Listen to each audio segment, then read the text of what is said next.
जय श्री हरि विष्णु। आज हम लोग सुनेंगे बृहस्पतिवार व्रत कथा।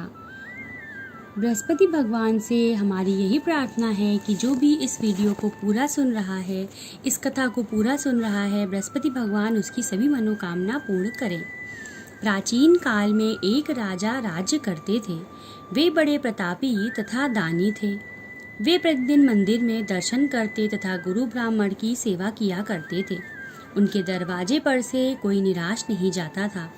वह हर गुरुवार का व्रत तथा पूजन करते और दीन गरीब की सहायता किया करते थे।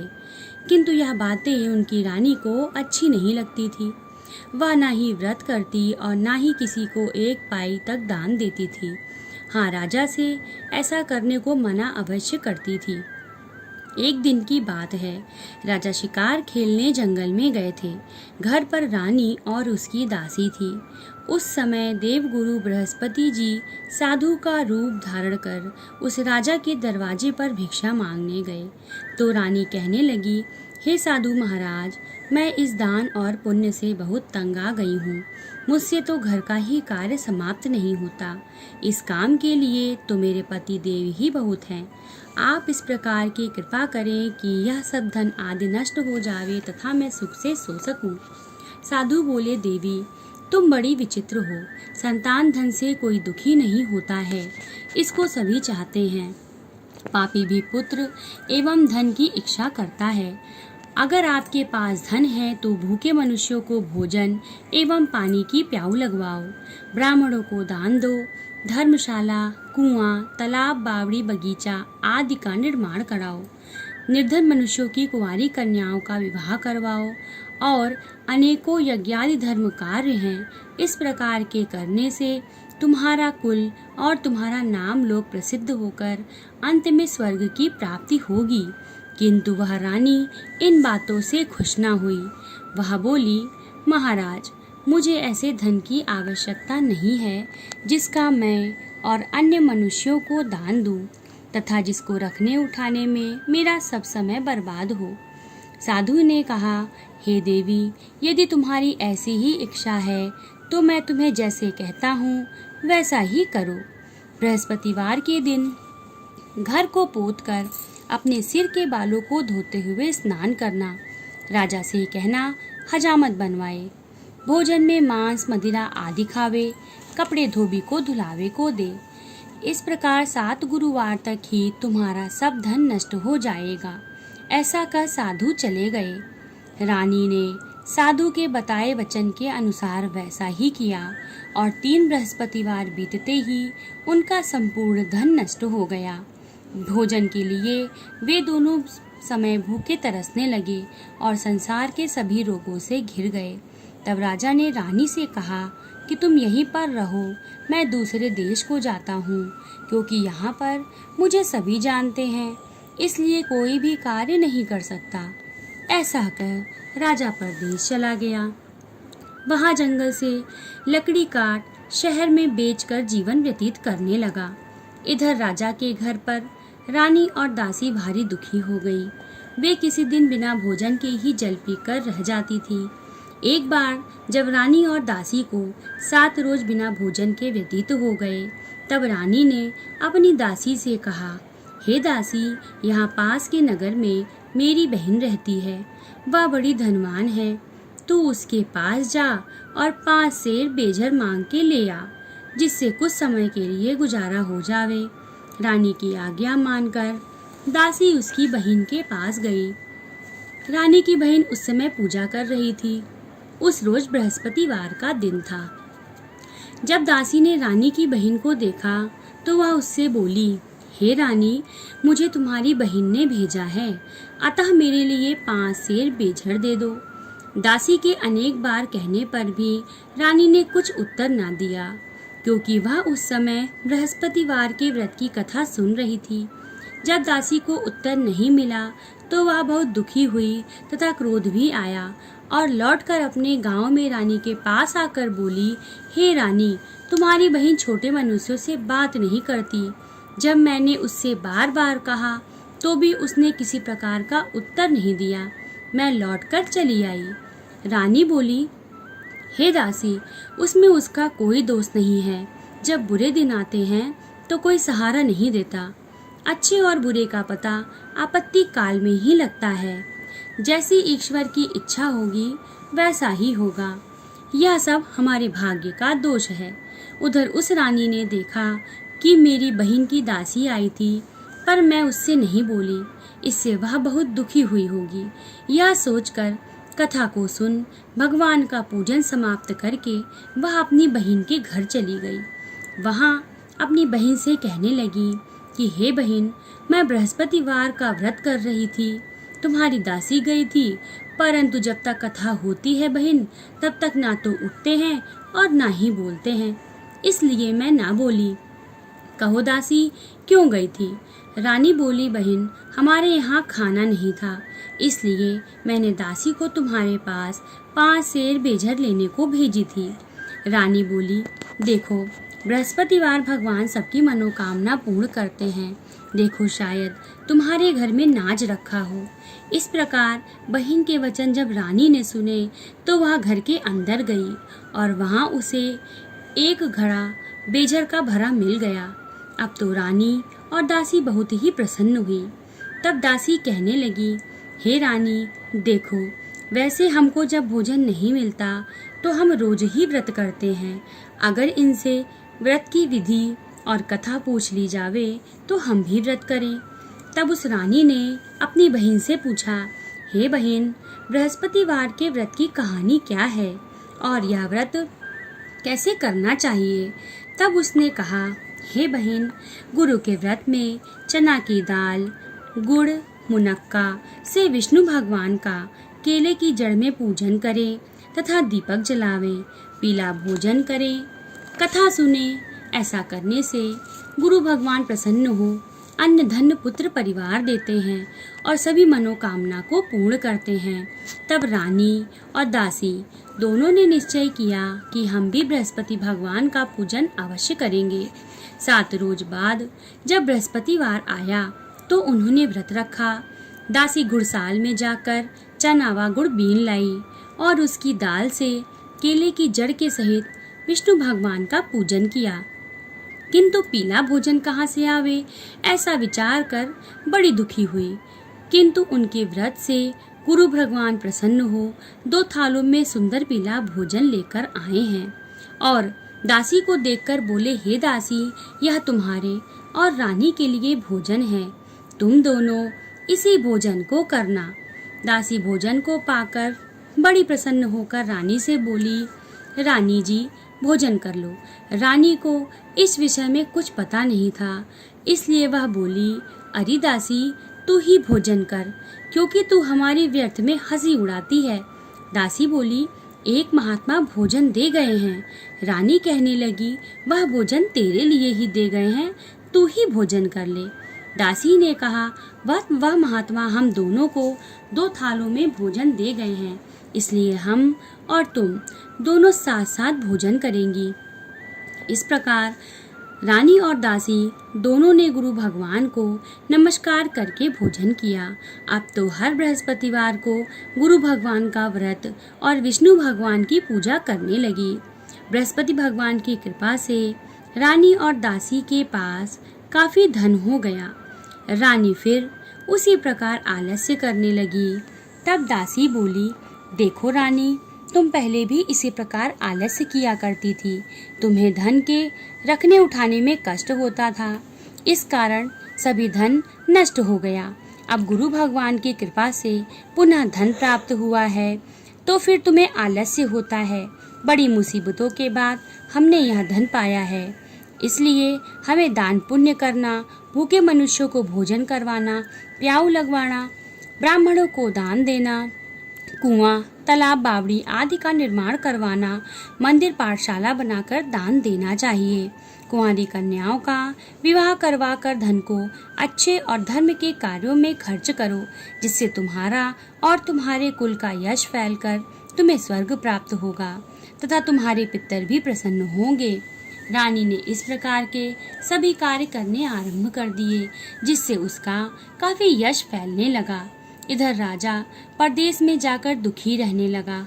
प्रतिदिन जंगल से लकड़ी बीन कर लाता और उन्हें शहर में बेचकर अपने दुखी जीवन को बड़ी कठिनाई से व्यतीत करता था।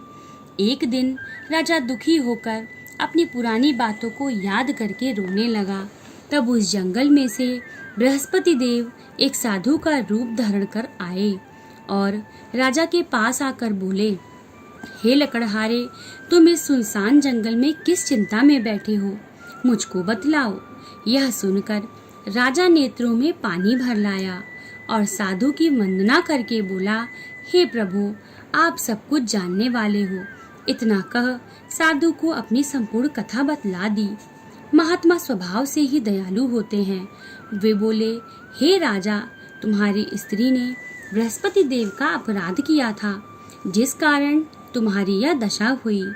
तुम अब किसी प्रकार की चिंता मत करो, भगवान तुम्हें पहले से अधिक धनवान करेंगे।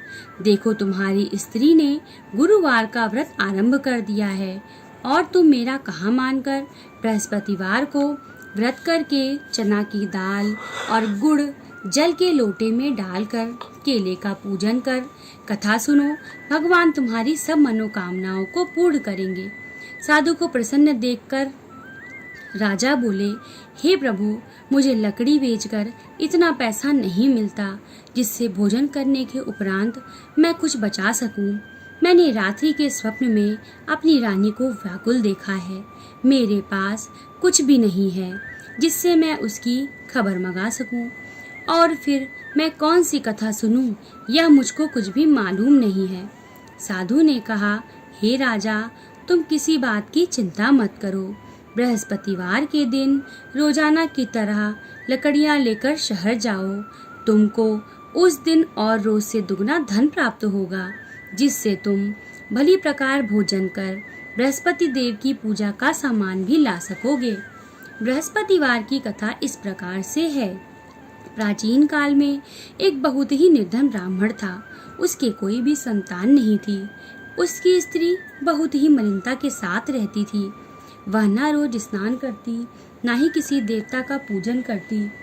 प्रातःकाल उठते ही सर्वप्रथम भोजन करती, बाद में अन्य कोई काम करती थी। इससे ब्राह्मण देवता बड़े दुखी थे। बेचारे बहुत कुछ कहते, परंतु उसका कोई परिणाम न निकलता था। भगवान की कृपा से ब्राह्मण की स्त्री के गर्भ से कन्या रूपी रत्न पैदा हुआ। वह कन्या अपने पिता के घर में बड़ी होने लगी। पूर्ण संयोग से वह बालिका प्रातः स्नान करके विष्णु भगवान का जप करने लगी तथा बृहस्पतिवार को व्रत करने लगी। अपने पूजन पाठ को समाप्त करके स्कूल जाती और अपनी मुट्ठी में जौ भरकर ले जाती और पाठशाला के मार्ग में डालती जाती थी। तब ये जौ स्वर्ण के हो जाते थे और लौटते समय उनको बीन कर अपने साथ घर ले आती थी। एक दिन वह बालिका सूप में उन सोने के जौओं को फटक कर साफ कर रही थी। उस समय उसके पिता ने उसे देख लिया और कहा कि हे बेटी, सोने के जौओं को फटकने के लिए तो सोने का ही सूप होना चाहिए। दूसरे दिन गुरुवार था। इस कन्या ने व्रत रखा और बृहस्पति देव से प्रार्थना करके कहने लगी कि हे प्रभु, मैंने आपकी पूजा सच्चे मन से की हो तो मेरे लिए एक सोने का सूप दे दें। बृहस्पति देव ने उसकी प्रार्थना स्वीकार कर ली। रोजाना की तरह वह कन्या जौ फैलाती हुई जाने लगी। जब लौटकर जौ बीन रही थी तो बृहस्पति देव की कृपा से वही सोने का सूप भी मिल गया। उसे वह घर लेकर आई और उसे जौ साफ करने लगी, परंतु उसकी माँ का वही ढंग रहा। एक दिन की बात है, वह कन्या सोने के सूप में सोने के जौ को फटक कर साफ कर रही थी। उस समय उस राज्य का राजपुत्र वहां से होकर निकला। वह इस कन्या के रूप और कार्य को देखकर मोहित हो गया और अपने महल में जाकर भोजन तथा जल त्याग कर उदास होकर लेट गया। राजा इस समाचार को पाकर अपने प्रधानमंत्रियों के साथ उसके पास गए और बोले, बेटा, तुम्हें किस प्रकार का कष्ट है? किसी ने तुम्हारा अपमान किया है अथवा और कोई कारण है? सो कहो, मैं वही कार्य करूंगा जिससे तुम्हें प्रसन्नता हो। अपने पिता की बात सुनकर वह बोला, मुझे आपकी कृपा से किसी बात का दुख नहीं है और ना ही किसी ने मेरा अपमान किया है, परंतु मैं उस लड़की के साथ विवाह करना चाहता हूँ जो सोने के सूप में सोने के जौ को साफ कर रही थी।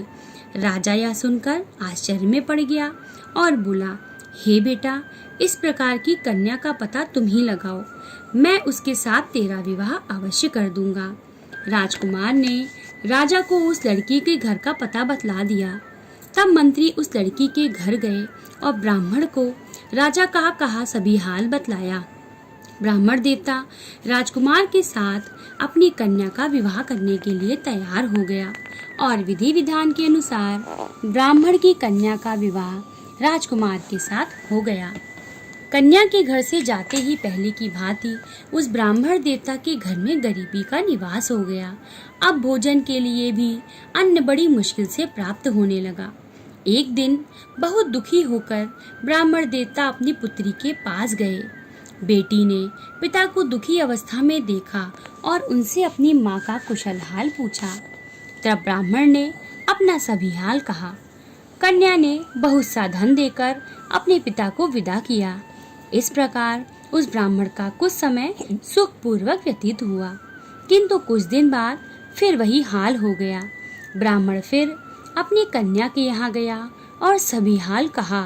लड़की बोली, हे पिता, आप माता जी को यहाँ लिवा लाओ, मैं उनसे सभी बात ठीक ठीक से कह दूंगी।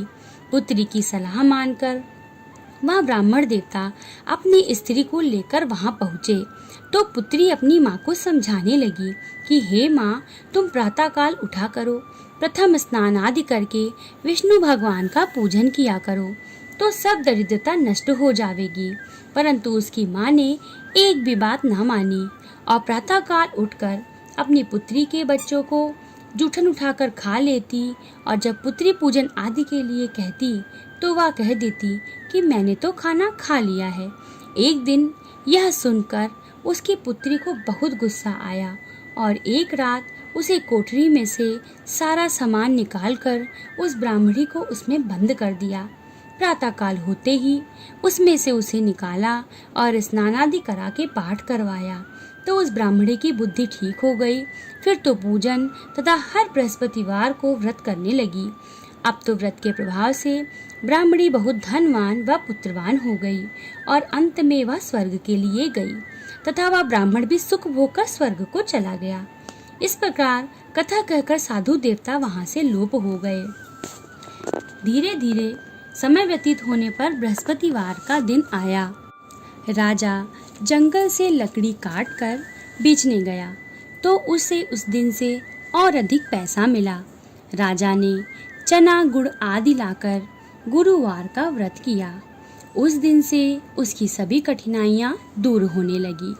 परंतु जब दोबारा गुरुवार का दिन आया तो राजा बृहस्पतिवार का व्रत करना भूल गया। इस कारण बृहस्पति भगवान नाराज हो गए। संयोग से तभी उस नगर के राजा ने विशाल यज्ञ का आयोजन किया तथा शहर में यह घोषणा करा दी कि कोई भी मनुष्य अपने घर में भोजन न बनावे, ना ही अग्नि जलावे, सभी जनता मेरे यहाँ भोजन करने आवे। जो इस आज्ञा को न मानेगा उसके लिए फांसी की सजा दी जाएगी। इस प्रकार की घोषणा संपूर्ण नगर में करवा दी गई। राजा की आज्ञानुसार शहर के सभी लोग भोजन करने गए, लेकिन लकड़हारा कुछ देर से पहुंचा, इसलिए राजा उसको स्वयं अपने साथ महल में लिवाकर ले आए और ले जाकर उसे भोजन करा रहे थे तो रानी की दृष्टि उसी खूंटी पर पड़ी जिस पर उसका हार लटका हुआ था। वह वहां नहीं दिखाई दिया। रानी ने निश्चय किया कि मेरा हार इसी मनुष्य ने चुराया है। उसी समय पुलिस को बुलाकर उसको जेल खाने में डलवा दिया। जब लकड़हारा जेल खाने में पड़ गया तो वह बड़ा दुखी होकर विचार करने लगा कि ना जाने किस पूर्व जन्म के कर्म से मेरे लिए यह दुख प्राप्त हुआ है, और उसी साधु को याद करने लगा जो जंगल में मिला था। उसी समय तत्काल बृहस्पति जी साधु के रूप में प्रकट हो गए और उसकी दशा को देखकर कहने लगे, अरे मूर्ख, तूने बृहस्पति देवता की कथा नहीं करी, इस कारण तेरे लिए दुख प्राप्त हुआ है। अब चिंता मत कर, बृहस्पतिवार के दिन जेल खाने के दरवाजे पर 4 पैसे पड़े मिलेंगे। उनसे तू बृहस्पति देव का पूजन करना, तेरे सभी कष्ट दूर हो जाएंगे। बृहस्पतिवार के दिन उसे 4 पैसे पड़े मिले।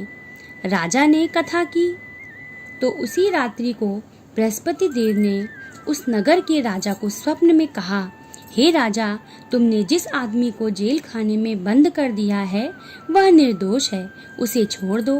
रानी का हार उसी खूंटी पर लटका हुआ है, अगर तू उसे नहीं छोड़ेगा तो मैं तेरा राज नष्ट कर दूंगा। इस प्रकार के रात्रि के स्वप्न को देख राजा प्रातःकाल उठा और खूंटी पर हार को देखकर लकड़हारे को बुलाकर क्षमा मांगी और राजा के योग्य सुंदर वस्त्र आभूषण देकर विदा किया तथा गुरुदेव की आज्ञा के अनुसार राजा प्रदेश में रहकर बृहस्पतिवार का व्रत करते हुए आनंद पूर्वक रहने लगा। अब एक दिन रानी और दासी विचार करने लगी कि ना जाने राजा किस प्रकार से हैं, उनकी कोई खबर ही नहीं मिलती। तो गुरु भगवान से उन्होंने प्रार्थना करी। भगवान ने रात्रि के स्वप्न में राजा से कहा, हे राजा, उठ उठ, तेरी रानी तुझको याद करती है, तू अपने देश को चला जा। राजा प्रातःकाल उठा और विचार करने लगा। स्त्री जाति खाने और पहनने की संगीन होती है, पर भगवान की आज्ञा मानकर वह अपने नगर के लिए चल दिया। राजा जब नगर के निकट पहुंचा तो उसे बड़ा ही आश्चर्य हुआ। नगर में पहले से अधिक बाग, तालाब और कुएं हैं। बहुत सी धर्मशाला, मंदिर बन गए हैं। राजा ने पूछा, यह किसका बाग और धर्मशाला है? तब नगर के लोग कहते हैं कि यह सब रानी और बांदी के हैं। तो राजा को और भी आश्चर्य हुआ तथा गुस्सा भी आया। जब रानी ने यह खबर सुनी कि राजा आ रहे हैं तो उसने बांदी से कहा, हे दासी, देख राजा हमको कितनी बुरी हालत में छोड़ गए थे, कहीं हमारी ऐसी हालत को देखकर लौट न जाएं, इसलिए तू दरवाजे पर खड़ी हो जा। आज्ञानुसार दासी दरवाजे पर खड़ी हो गई और राजा आए तो उन्हें लिवा लाई। तब राजा ने क्रोध करके अपनी तलवार निकाली और पूछने लगे, बताओ यह धन तुम्हें कैसे प्राप्त हुआ? तब रानी ने कहा, हमें यह सब धन बृहस्पति जी के व्रत के प्रभाव से प्राप्त हुआ है। यह सुन राजा ने निश्चय किया कि 7 रोज बाद तो सभी बृहस्पति देव का पूजन करते हैं, परंतु मैं अब रोजाना दिन में 3 बार कथा करूंगा और रोज व्रत किया करूंगा। अब हर समय राजा के दुपट्टे में चने की दाल बंधी रहती और दिन में 3 बार कथा कहता। एक दिन राजा ने विचार किया, चलो अपनी बहन के यहाँ हो आवे। इस प्रकार निश्चय कर राजा घोड़े पर सवार होकर अपनी बहन के यहाँ चलने लगा। मार्ग में उसने देखा कि कुछ आदमी मुर्दे को लिए जा रहे हैं। राजा उनसे कहने लगा, अरे भैया, मेरी बृहस्पतिवार की कथा सुन लो। वे बोले, लो, हमारा तो आदमी मर गया है, इसे अपनी कथा की पड़ी है। परंतु कुछ आदमी बोले, अच्छा कहो, हम तुम्हारी कथा सुनेंगे। राजा ने दाल निकाली और जब कथा आधी होने पे आई तो मुर्दा हिलने लगा और जब कथा समाप्त होने पर आई तो वह मुर्दा राम राम कहते हुए खड़ा हो गया। आगे मार्ग में एक किसान खेत में हल चलाता मिला। राजा ने उसे देखा और उससे बोला, भैया, तुम मेरी बृहस्पतिवार की कथा सुन लो। किसान बोला, जब तक मैं तेरी कथा सुनूंगा तब तक 4 हरैया जोत लूंगा, चल जा यहाँ से। राजा आगे चलने लगा। राजा के हटते ही बैल पछाड़ खाकर गिर गए और उसके पेट में जोर का दर्द होने लगा। उस समय उसकी माँ रोटी लेकर आई। उसने यह देखा तो अपने पुत्र से सब हाल पूछा और उसके बेटे ने सब हाल कह दिया। बुढ़िया दौड़ी दौड़ी उस घुड़सवार राजा के पास गई और बोली, मैं आपकी कथा सुनूंगी, तुम कहो तथा मेरे खेत पर चलकर कहो। राजा ने बुढ़िया के खेत पर कहानी कही, जिससे वे बैल उठकर खड़े हो गए और किसान के पेट का दर्द भी बंद हो गया। राजा अपनी बहन के घर कुशल पूर्वक पहुंच गया। बहन ने भाई की खूब मेहमानी की। दूसरे दिन प्रातःकाल राजा ने अपनी बहन से कहा कि ऐसा कोई मनुष्य है जिसने भोजन ना किया हो, वह मेरी बृहस्पतिवार की कथा सुन ले। बहन बोली, भैया यह देश ऐसा ही है, सर्वप्रथम यहाँ सभी लोग भोजन करते हैं, अगर कोई पड़ोस में हो तो देखाऊं। ऐसा कह वह देखने गई, लेकिन कोई भी व्यक्ति बिना भोजन किए नहीं मिला। केवल एक कुम्हार का लड़का मिला, जिसका लड़का बीमार था। उसके यहाँ 3 रोज से किसी ने भोजन नहीं किया था। रानी ने अपने भाई की कथा सुनने के लिए कुम्हार से कहा। वह तैयार हो गया। राजा ने वहां जाकर बृहस्पतिवार की कथा कही, जिसे सुनकर कुम्हार का लड़का ठीक हो गया। अब तो राजा की प्रशंसा होने लगी। एक दिन राजा ने अपनी बहन से कहा, हे बहन, हम घर के लिए जाएंगे, तुम भी तैयार हो जाओ। यह बात बहन ने अपनी सास से कही। सास बोली, तेरे भाई के संतान नहीं है, अतः तू जाना, बिना बच्चों के जाना। बहन ने भैया से यह सब बातें कह दी। राजा बोला, जब कोई बालक नहीं चलेगा तो तुम ही चलकर क्या करोगी। बड़े दुखी मन से राजा अपने नगर को लौटा और रानी से कहा, हम संतानहीन हैं, हमारा मुख दिखाने का धर्म नहीं है और कुछ भोजन आदि नहीं किया। रानी बोली, हे प्रभु, बृहस्पति देव ने हमें सब कुछ दिया है, वे हमें संतान अवश्य देंगे। उसी रात्रि को बृहस्पति देव ने राजा से स्वप्न में कहा, हे राजा, उठ, सभी सोच त्याग दे, तेरी रानी के गर्भ है। राजा को बड़ी खुशी हुई। 9वें महीने में उसके पुत्र पैदा हुआ। यह समाचार सुनकर बहन बहुत खुश हुई तथा बधाई लेकर अपने भाई के यहाँ आई। तब रानी ने कहा, बुलाने पर नहीं आई, बिना बुलाए आई। नंद बोली, भाभी, मैं इस प्रकार से ना कहती तो तुम्हें संतान कैसे प्राप्त होती। बृहस्पति देव ऐसे ही हैं, जैसी जिसके मन में कामनाएं होती हैं वे सभी को पूर्ण करते हैं। जो भावना से प्रेम पूर्वक बृहस्पति भगवान का व्रत करता है, उनकी कथा सुनता अथवा सुनाता है, बृहस्पति देव उनकी सभी मनोकामनाएं पूर्ण करते हैं। बोलो श्री बृहस्पति भगवान की जय। अब हम लोग बृहस्पति भगवान की आरती करेंगे। जय जय बृहस्पति देवा, स्वामी जय बृहस्पति देवा, भक्त जनन के संकट दूर करो देवा। जय जय बृहस्पति देवा, पीत वस्त्र पीतांबर, मुख चंदन राजे, स्वामी मुख चंदन राजे, पीत पुष्प अरु पीत फल, सम्मुख धर राखे।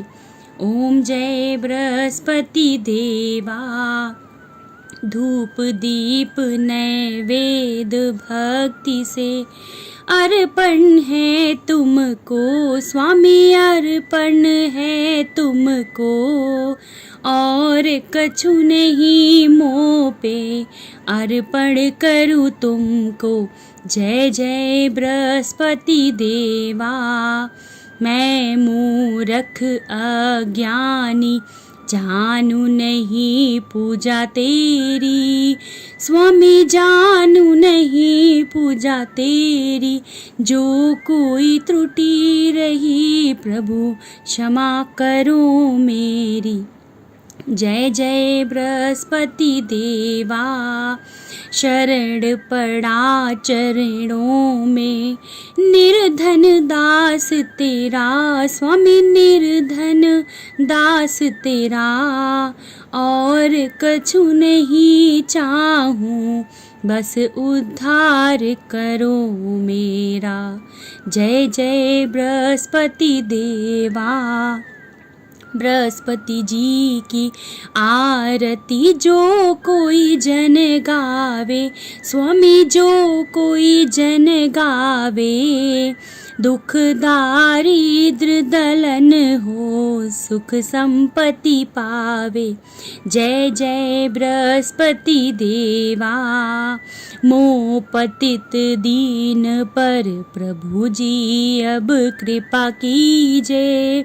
स्वामी प्रभु जी अब कृपा कीजिए, सेवक समझ आपनो चरण शरण रख लीजिए। ओम जय बृहस्पति देवा, जय जय बृहस्पति देवा, स्वामी जय बृहस्पति देवा। भक्त जनन के संकट दूर करो देवा, जय जय बृहस्पति देवा। बोलो बृहस्पति भगवान की जय, लक्ष्मी माता की जय।